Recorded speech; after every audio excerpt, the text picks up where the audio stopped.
Good day, everyone, and I am here. I'm Chill, and I will be reading to you a book. The title of the book is The Last Sin Eater by Francine. It's a novel, and let's begin with the acknowledgements.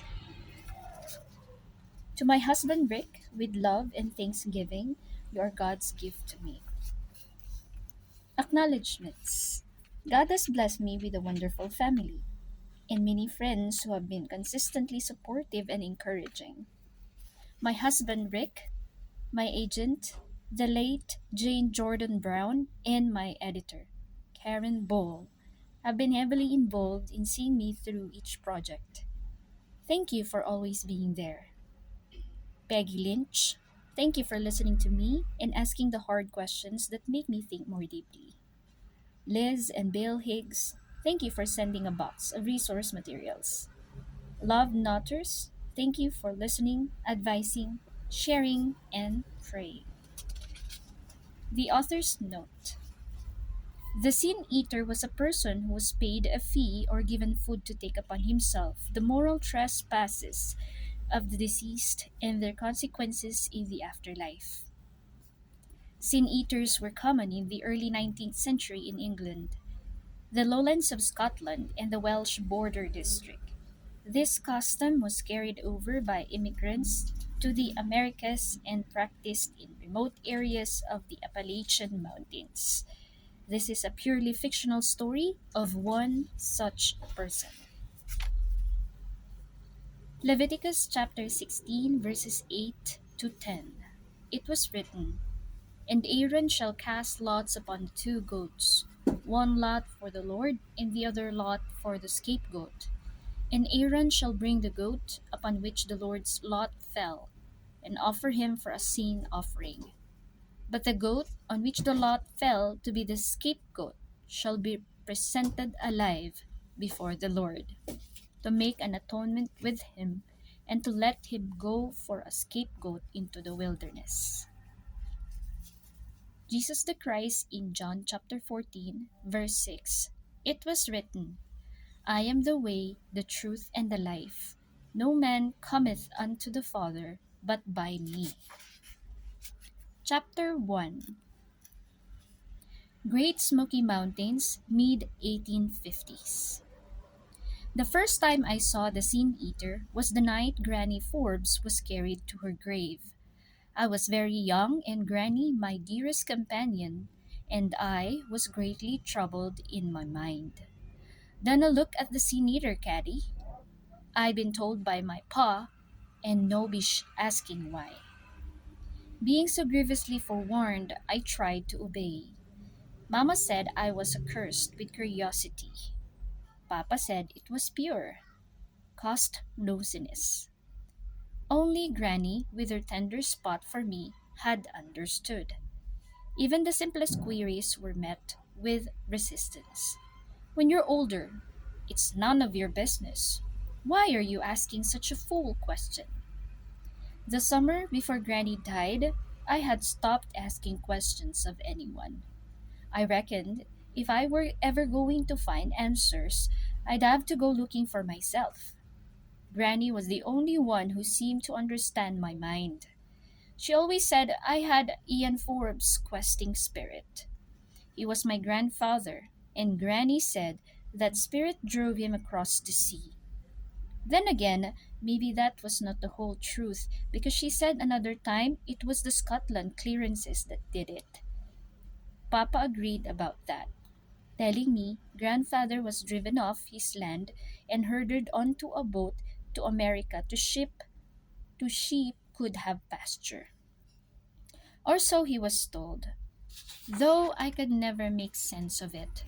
How could animals have more value than men? As for Granny, she was the fourth daughter of a poor Welsh tinker and had no prospects. Coming to America wasn't a matter of choice, it was one of necessity. When she first came, she worked for a wealthy gentleman in a grand house in Charlton, tending the pretty, frail wife he had met, married, and brought over from Cardiff.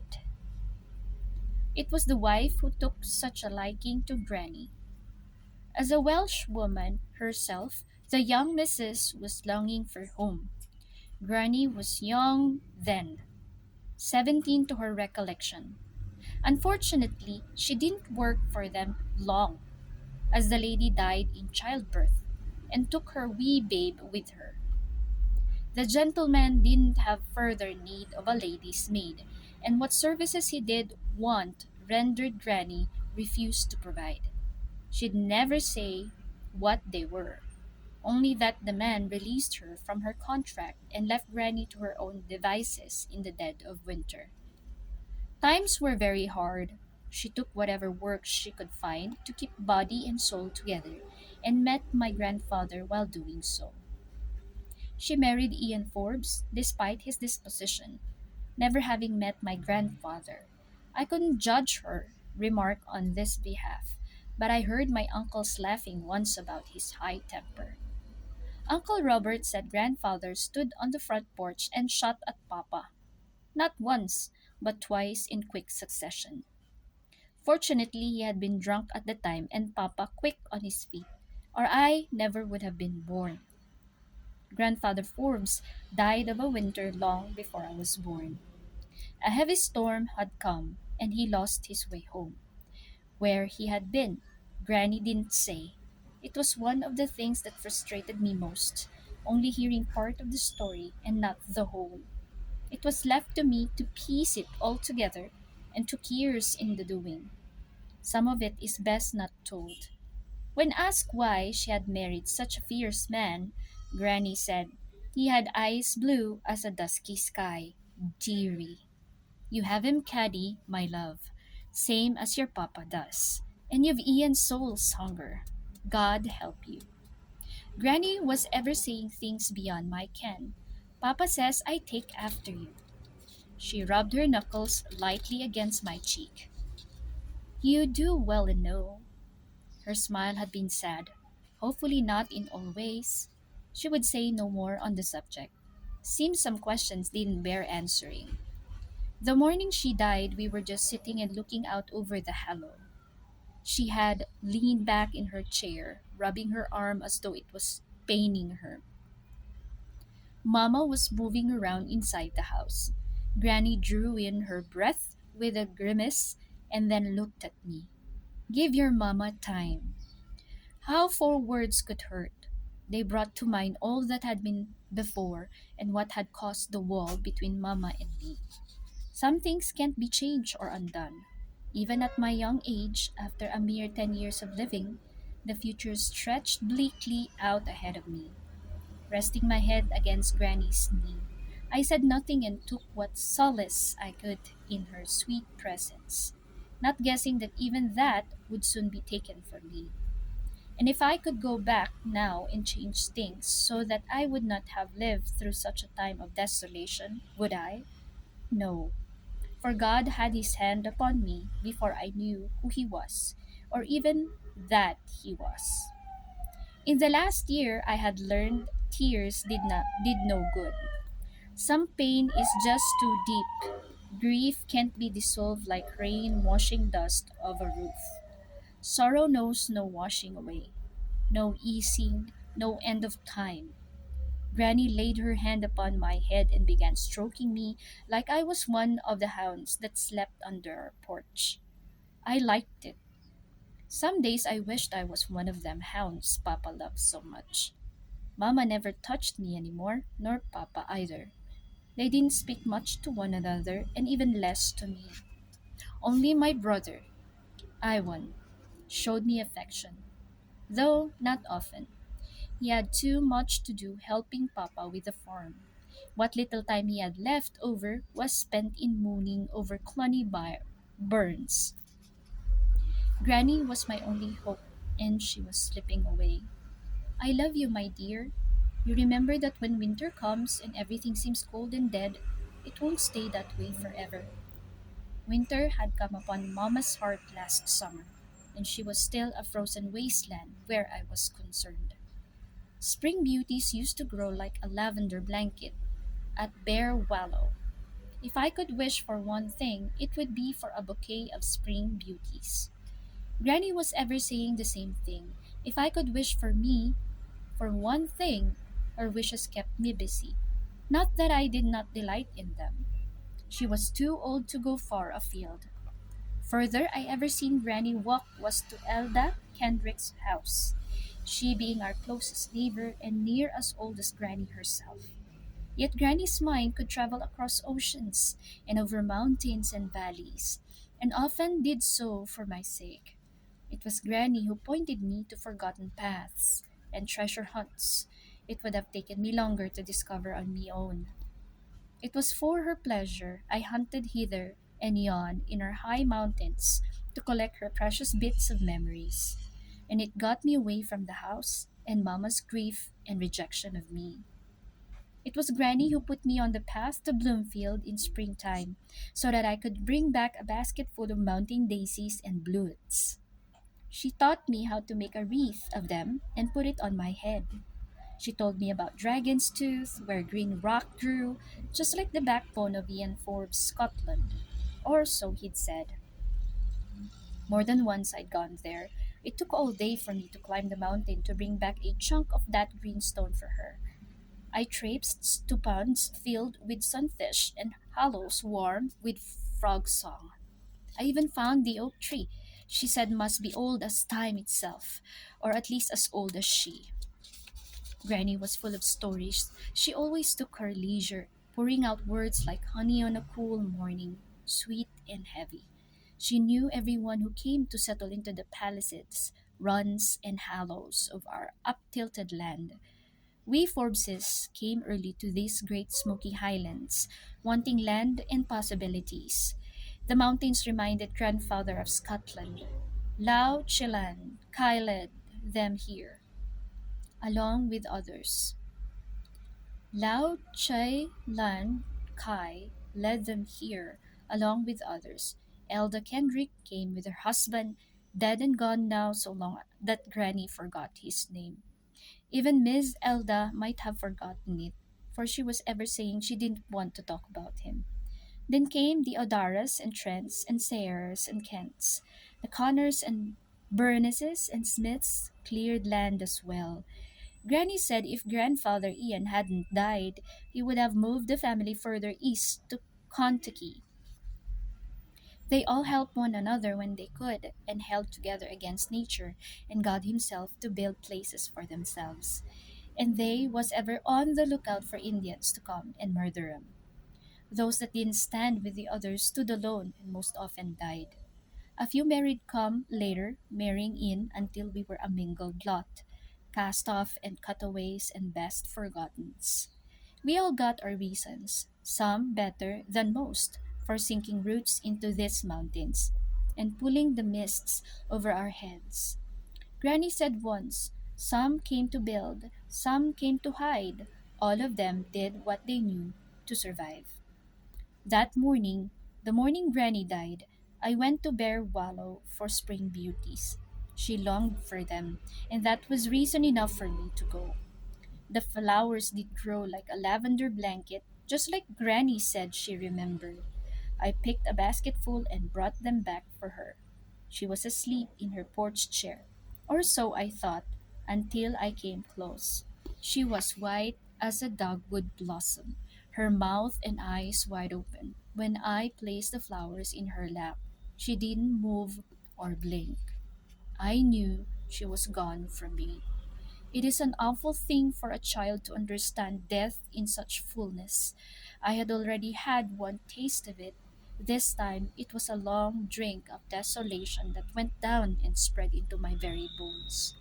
Something had departed from Granny, or been stolen away in my absence. Her eyes stirred, not a flicker, not a breath of air came from her parted lips. And she didn't look herself, but rather like a shriveled husk propped up in a willow chair. A likeness of Granny Forbes, but not Granny at all. She was gone already, without by your leave.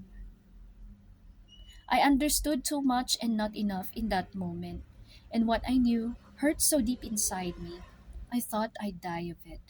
For a while I did, or at least I let go of what a faint hope had survived the summer before.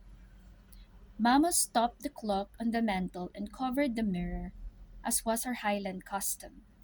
Papa rang the passing bell 87 times. He rang it, one for each year of Granny's life. My brother, Iwan, was sent to tell our relatives the sorrowful news. By the next day, most of the clan of Forbeses and offshoots and Greftins would gather to carry Granny to her final resting place on the mountainside. Gervais Odara, the healer, was the first to come, bringing with her Elda Kendrick, now the oldest woman in our highlands. Papa took the door off the hinges and set it up between two chairs. Granny was laid out on it. First, the women removed her clothes, and Gervais Odara took them outside to wash. Water was warmed over the fire inside. Mama led some in basin and used it to wash Granny's body. Mama ladled some in a basin and used it to wash Granny's body. Gorowen, Elder Kendrick said, brushing Granny's long white hair, "You've left me last of the first." Mama didn't say anything. She and Elda Kendrick went on working in silence. The old woman would look at Mama, but Mama never once raised her head from what she was doing or said a word to anyone. When Gervais Odara came back inside, she helped Mama. She told me not more than a few days ago that she had heard the mighty voice calling to her from the mountain. Gervais Odara waited, glancing at Mama. When she still said nothing, the healer said, "She told me it was for Caddy." She tarried. Mama's head came up. Then she stared back hard at Gervais Odara. "I hurt enough without you tearing open the wound. Sometimes it does good to let it draw. This is not the time. When better, Fia?" Mama turned slightly and I felt her looking for me. I withdrew as far as I could into the corner shadows, hoping she wouldn't blame me for the women tormenting her. I bowed my head, pulling my knees tight against my chest, wishing myself smaller or invisible. But I was neither. Mama fixed her gaze on me. "Go outside, Gadi. This is no place for you." "Fia?" Gervais Odara began. I didn't wait to hear what she would say, but cried out, "Leave her be," for I couldn't bear the look in my mother's eyes. She was like a trapped and wounded animal. "Leave her be," I cried again. Then jumping up, I ran out the door. Some of the clan was yet to be gathered, for which I was thankful. Had they been, I would have run into the lot of them staring and whispering. I looked for Papa and found him chopping down a cedar some distance away. I stood behind a tree, watching him for a long while. It struck me how long it had been since I heard him laugh. His countenance was grim as he worked. He paused once and wiped the sweat from his brow. Turning, he looked straight at me. "Mama send you out of the house?" I nodded. Papa lifted his axe again and made another deep notch in the tree. "Get the bucket and collect the chips. Carry him back to her. It'll cut the stench in the house." The women had already seen to that, for the doors and windows were open, a breeze carrying in the scent of spring in the mountains that married with the camphor they had rubbed on Granny's body. A tin cup of salt sat on the window sill, tiny white granules blowing onto the floor like sand. Mama was kneading bread dough as I came in. When she didn't look up, Gervais Odara took the bucket of cedar chips. "Thank you, Caddy." She began to sprinkle a handful alongside Granny, who was clothed again in a black wool dress. Her long white hair was cut off and coiled neatly on the table to be braided into the mourning jewelry. Perhaps Mamma would add a white braid to the red gold one she wore. Granny's poor shorn head had been covered with a white cloth looped beneath her chin. Her mouth was closed, her lips silenced forever. A second white strip of cloth had been tied around her ankles, a third around her knees. Her hands, so thin and worn with calluses, lay one over the other on her chest. Two shiny copper pennies lay upon her eyelids. "Come tomorrow or the next day around nightfall. The Sin Eater will come, Katty Forbes." Elda Kendrick said to me. When he does, he'll take your place beside your mother. Your Aunt Winnie will carry the tray with the bread and the mazer of elderberry wine. The sin eater will follow us to the cemetery and then eat and drink all your granny's sins so she will not walk these hills no more. My heart shuddered inside me at the thought. That night I didn't sleep much, so I lay there, listening to the hoot of the owl outside. Woo! Who is the sin eater? Woo! Who will Granny see first now she's gone to the hereafter? Woo! Who would come take my sins away? The next day was no better. I watched everyone gather. Three uncles and their wives, and Aunt Winnie and her husband had arrived. The cousins wanted to play, but I had no heart for it. I hid myself in the shadows of the house and kept vigil over Granny.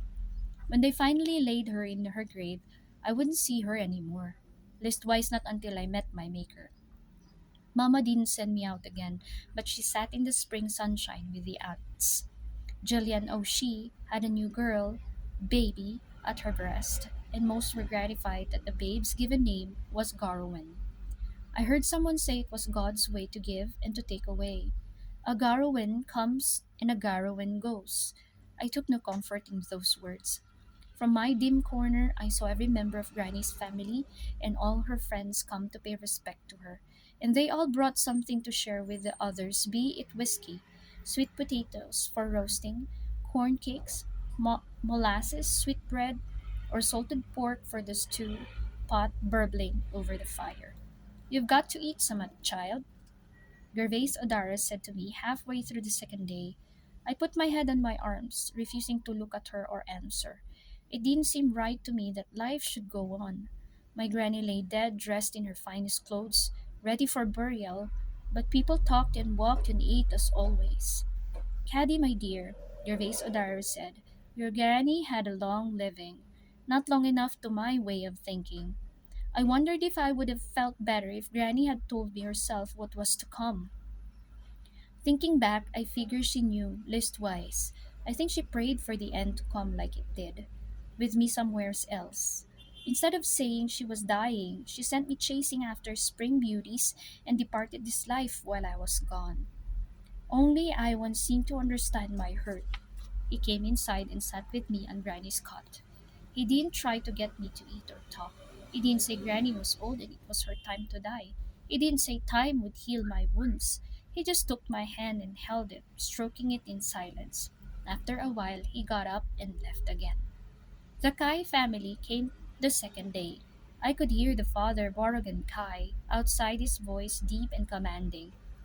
The mother, Iona, and her children came in to pay their respects to Mama and my other relatives. Iona Kai's son, Fagan, entered and went no further than Granny, viewing her solemnly in all her finery. He was the same age as I when near 15, but seemed even older with his quiet demeanor and grim countenance. His mother had brought corn cakes and some jars of watermelon pickles to share. She gave them to one of my aunts and sat for a few minutes with Mamma, speaking quietly to her. As the sun went down, people spoke more and more quietly until no one spoke at all. I felt the difference in the house. The quiet apprehension had given way to a darkness heavier to bear. Granny's death had brought something into the house no words could describe. I could feel it gathering and closing in around us like the night, tighter and tighter as the day died. Fear it was. Papa came to the open doorway. It's time. Gervais O'Dara came to me and hunkered down, taking my hands firmly in hers. Caddy, you must listen. Do not look at the sin eater. Do you understand me, child? He has taken all manner of terrible things unto himself. If you look at him, he'll give you the evil eye, and some of the sin he carries might spill over onto you. I looked up at Mamma. She stood in the lamplight, her face strained, her eyes closed. She would not look at me even then. Gervais O'Dara took my chin and tipped my face so I had to look her in the eyes again. Do you understand me, Caddy? What good would it do now? I wanted to say. Granny is already gone. It was cold flesh that remained, not the part of her that mattered. All anyone had to do was look at her to know her soul had departed. How could anyone come now and make things right? It was done. Finished. She was gone. But Gervais Odara persisted until I nodded. I didn't understand anything then, and the reckoning didn't come until a long time later. Yet the healer's manner sapped my courage. Besides, I had learned better than to ask for explanations by then. I had heard of the Sin Eater, though in no great detail. One did not speak often or long of the most dreaded of mankind. He will take your granny's sins away, and she will rest in peace. Elder Kendrick said from close by. And would he come and take my sins away? Or was it to be my fate to take them with me to my grave, tormented in hell for what my mean spirit had caused? My throat closed hot and tight. Whatever secret sins had burdened Granny were betwixt her and the Sin Eater. Who would take them from her?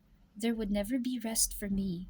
There was not a soul present who did not know what I've done, or thought they did. Stand with your mother, child, my father told me.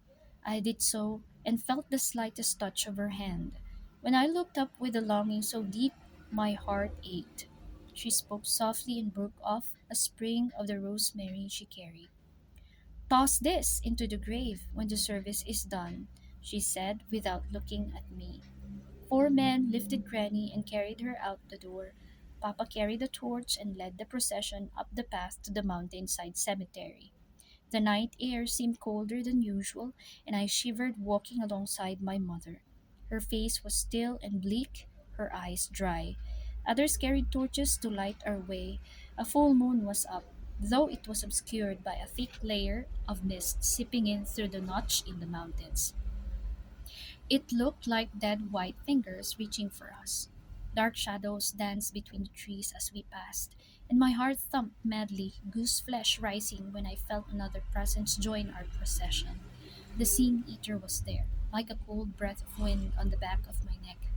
Papa and his brothers had built a fence around the cemetery to keep wolves and other critters from digging. Granny once told me she liked the ground Papa had selected. It was a high place where those laid to rest would be dry and safe and have a grand view of the cove below and heaven above. I entered the gate just after my mother and took my place at her side. My Aunt Winnie carried the tray on which was the bread Mama had baked and the mazer of elderberry wine. A long, deep hole had been dug and the earth piled up. Granny laid out on her bier was placed upon that mound of red brown rocky soil. Aunt Cora spread a white cloth over Granny, and Aunt Winnie stepped forward and placed the tray upon the body. A stillness fell upon the congregation, taking such firm hold that even the crickets and frogs were silent. No one moved, no one breathed. I looked up and saw Mamma's face glowing red gold in the torchlight, her eyes shut tight. When the gate clicked, those gathered turned away from Granny, keeping their backs to her. I did the same, the hair on my head prickling as I heard the soft footfall of the Sin Eater. It was so quiet. I heard the bread tear. I heard him gulp the wine. Was it hunger for sin that made him eat like a starving animal? Or was he as eager to have done with which his terrible duty and be gone from this place as were those who stood with their backs turned and eyes tight shut in fear of looking into his evil eyes? Silence followed his hasty meal, and then he gave a shudder sigh. I give easement and rest now to thee, Garwin Forbes, dear woman, that ye walk not over fields nor mountains, nor along pathways, and for thy peace I pawn my soul. I couldn't help it. His voice was so deep and tender and sorrowful. I turned my heart aching. For the briefest instant our eyes met, and then I shut mine at the strange and terrifying sight of him. Yet time enough had passed to change everything from that day forward. Nothing would ever be the same again. No harm done, he said softly. His quiet footfall died away as he went out the gate. I looked toward it, but darkness had already swallowed him. Crickets chirped again, and somewhere close by the owl hooted. Who? Who is the Sin Eater? Who? Who is he? Who? Everyone breathed again, like a collective sigh of relief and thanksgiving that it was over now and Granny would rest in peace. Mamma began to cry loudly, deep wrenching sobs of inconsolable grief. I knew it wasn't just Granny she was grieving over. Others cried with her as the prayers were said. Granny was lowered into her resting place. Loved ones came forward one by one and threw in sprigs of rosemary. When everything was said and done, Papa scooped Mama up in his arms and carried her from the graveyard. Lingering behind, I watched two men shovel dirt on top of Granny.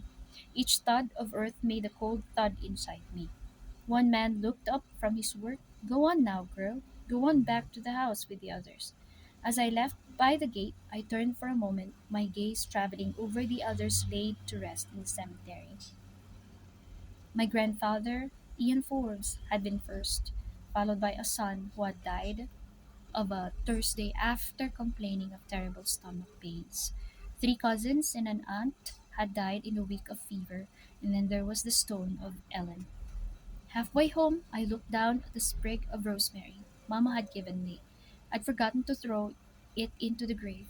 Rubbing it between my palms, I crushed the small silvery leaves, releasing the scent. Putting my hands over my face, I breathed it and wept. I stood like that, alone in the darkness until Iwan came back for me. He held me close for a while, saying nothing. Then he took my hand and squeezed it. Mama was worrying about you. He meant to comfort, but I knew it was a lie. In truth, we both knew it.